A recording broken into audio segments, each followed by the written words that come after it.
Dia adalah ahli tingkat master yang paling pandai dalam kompetisi pembuatan pisau. Dengan pengalaman menempa selama 40 tahun, pernah menempa pisau Saxony yang sangat menarik.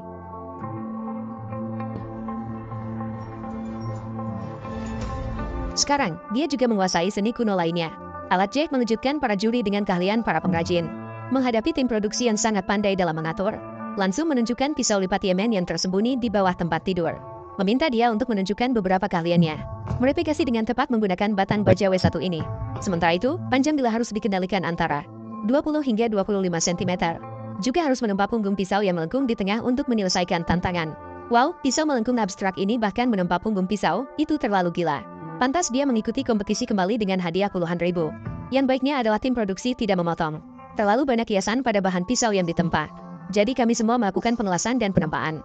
Kemudian kami langsung melemparkan gagang pisau ke dalam tungku. Di antaranya, Saifen sedang memanaskan. Saat menarik batang baja, kami memanjangkan baja karbon rendah. Kami bersiap-siap menggunakan ini sebagai bahan untuk tradisi keseluruhan. Alat khusus yang hanya dikuasai oleh pandai besi. Yang menarik adalah alat ini dapat digunakan dengan palu tangan atau mesin palu. Dapat mengendalikan tekanan atau pukulan berat dari palu atau mesin palu. Dapat dianggap sebagai alat serbaguna dalam dunia penempaan pisau yang kuno. Sementara Jack sedang memanjangkan bahan dasar baja, sambil menandai ukuran di lantai. Dengan begitu, teman-teman bisa melihat mata pisau saat menunduk, menghindari panjang yang berlebihan dan tidak sesuai standar. Namun menurut Jack, yang paling sulit adalah membuat punggung pisau yang simetris, terutama dalam pembuatan tulang punggung tengah pisau. Dan Daina sedang memanaskan bahan dasar baja setelah itu. Langsung ditempa dengan mesin palu. Tidak perlu menggunakan tungku batu bara yang dioperasikan dengan tangan. Rasanya sangat menyenangkan menggunakan palu tangan. Sekarang tinggal langkah terakhir untuk membentuk punggung pisau pusat dengan proses penempaan. Sementara Leo, yang cerdas, memilih untuk hanya menempa batang baja karbon tinggi pada bagian yang ditarik. Dengan cara ini, kecepatan pemanjangan lebih cepat. Bukan hanya itu, juga memastikan ukurannya cukup. Kemudian langsung memotong bahan yang berlebihan. Tidak bisa dikatakan ada masalah dengan pendekatan ini. Tapi masalahnya adalah Anda memotong terlalu banyak. Sepertinya Anda memiliki terlalu banyak bahan. Ini akan memudahkan Anda dalam proses penempaan. Bentuk mata pisau yang melengkung meninggalkan banyak risiko tersembunyi. 1 jam telah berlalu. Meskipun kita semua sudah menggunakan palu dan mencapai tahap penyesuaian pisau, tapi tidak ada tanda-tanda bahwa ada yang membentuk punggung pisau pusat. Tentu saja, kecuali untuk Saiwen, seorang pengrajin berpengalaman yang telah menyiapkan alatnya sebelumnya. Meskipun alat ini terlihat kasar dan sementara, tapi hasilnya sangat baik dan memberikan sensasi yang kuat saat membentuk punggung pisau.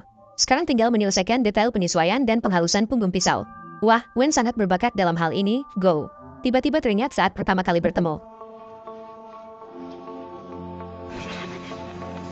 Dibandingkan dengan tetangga sebelah, Daina agak malang. Teman pertama kali ikut kompetisi susah payah menang. Saat final, malah membuat Goge dan Jukalah. Jadi peserta kompetisi kali ini lebih memilih memeriksa dan memotong dengan hati-hati tanpa melewatkan detail apapun. Tidak disangka, teman ini baru saja menetapkan target. Setelah selesai membentuk pisau, muncul retakan. Untungnya, bahan yang dimiliki Naze cukup banyak. Meskipun memotong bagian yang cacat, masih cukup untuk membentuk pisau. Karena bahan ini melimpah, dia menjadi sembrono. Jack juga berhasil membentuk garis besar akar pisau dengan palu. Hanya saja, punggung pisau di tengah yang paling sulit tetap menjadi masalah besar bagi teman ini. Leo bahkan hanya mendengar kata punggung pisau saja sudah berkeringat dingin. Yang menjadi masalah adalah alat penyambung yang diberikan oleh tim produksi. Alat penyambung ini sama sekali tidak berguna. Jadi setelah berpikir panjang, teman ini memutuskan menggunakan tepi mesin cetak untuk mengekstrusi. Kemudian, pukul perlahan dengan palu kecil untuk menyesuaikan detail. Meskipun lambat, tetapi keunggulannya adalah hasil yang signifikan. 1 jam terakhir, Dana telah membentuk kasar bilah dengan palu. Sementara itu, Saifen memanaskan W1 yang berlebihan. Baja telah mengalami beberapa kali perlakuan pengerasan. Dengan cara ini, waktu pengerasan dapat ditentukan, sehingga pengerasan dapat diselesaikan dengan suhu yang lebih tepat.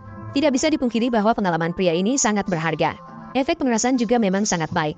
Sementara itu, Dana membuat tulang punggung tengah dengan cara mesin penggilingan. Dengan cara ini, kecepatan yang paling cepat dan stabil memberikan hasil yang cukup baik. Leo bahkan mengebor beberapa lubang pegangan setelah membentuk bilah dengan palu. Dia mengebor beberapa lubang pegangan di pangkal bilah.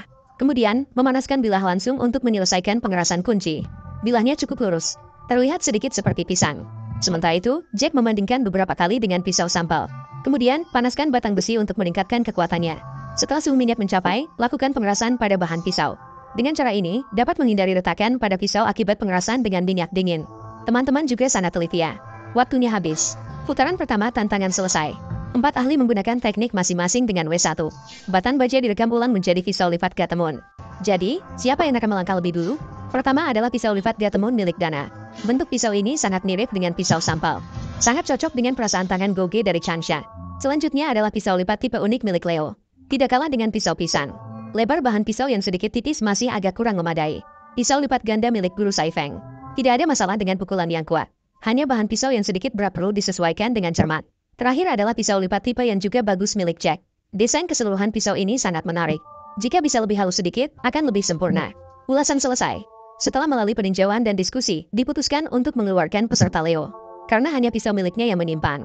Terlalu jelas menyerupai pisang. Sementara 3 ahli sejati lainnya akan maju ke putaran kedua untuk melanjutkan pertandingan.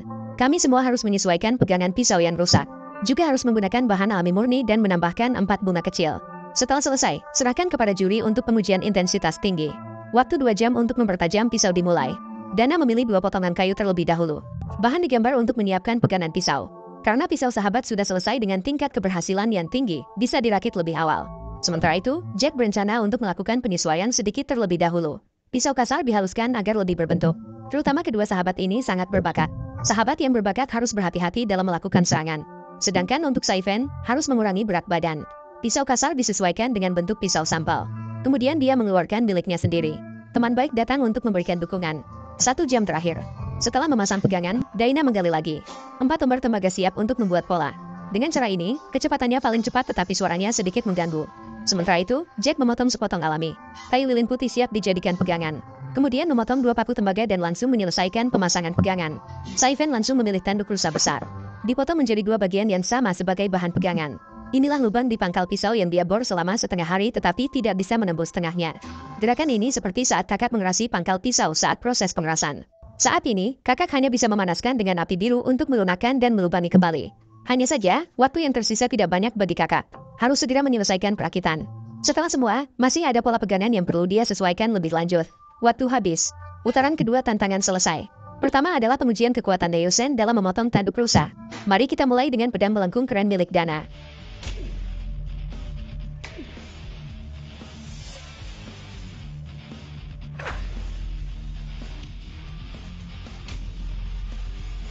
Pegangan gagangnya nyaman dan mata pisau tidak ada masalah sama sekali. Selanjutnya adalah pedang melengkung tanduk rusa milik Safen.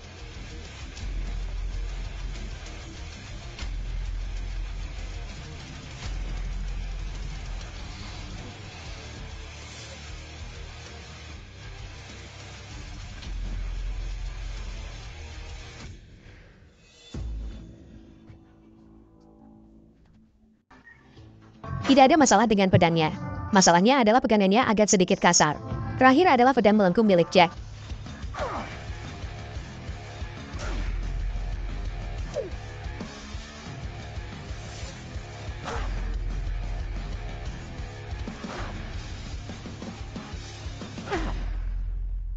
Mata pisau dalam kondisi baik. Pegangan gagangnya tidak bisa dikatakan baik, tapi juga tidak bisa dikatakan buruk. Putaran kedua adalah pengujian ketajaman saat Go memotong tulang rusuk.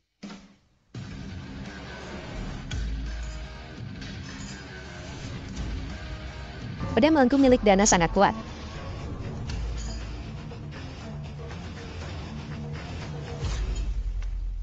Pedang melengkung milik Safen juga bisa memberikan serangan kritis.